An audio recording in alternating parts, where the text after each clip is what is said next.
Light Yagami villain हो कि एउटा मिसअन्डरस्टुड हिरो। उसले क्राइम हेट गर्थ्यो, तर किन ऊ आफै मोन्स्टर बन्दै गयो? लाइट सुरुबाट नै इन्टेलिजेन्ट थियो। ऊ एउटा टप स्टुडेन्ट थियो, डिसिप्लिन थियो, पर्फेक्ट लाइफ थियो। उसको बिगेस्ट प्रब्लम भनेको के हो भने यो संसारलाई रटन सोच्थ्यो।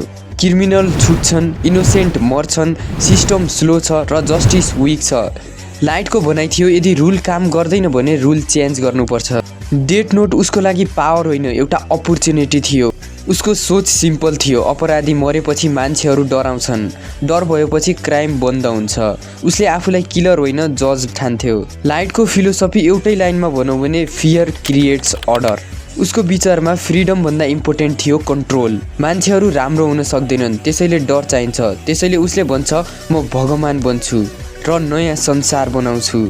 यहाँ समस्या डेथ नोट होइन, यहाँ समस्या लाइटको इगो हो। जब कसैले क्वेसन गर्यो एल जस्तै लाइटले पनि सबैलाई जस्टिसमाथि अट्याक ठाने र अब अपराधी मात्र अपराधी भएनन् बल्कि विरोध गर्नेहरू पनि अपराधी भए। त्यसै दिनदेखि लाइटले लाइन क्रस गर्यो। लाइटले संसार बदल्न चाहन्थ्यो तर उसले मान्छे बदल्न खोजेन। उसको वर्ल्ड क्लिन थियो तर काइन्ड थिएन, शान्त थियो तर फ्री थिएन। जस्टिस डरले टिक्दैन, त्यो टाइमसम्म मात्र चल्छ जबसम्म पावर एकजनासँग हुन्छ। अब तिमी नै डिसाइड गर, लाइट गलत थियो कि यो संसार नै यति खराब थियो।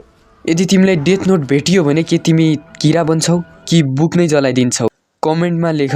पावर मानिसलाई खराब बनाउँछ कि ऊ भित्रको भएको खराबी बाहिर ल्याउँछ?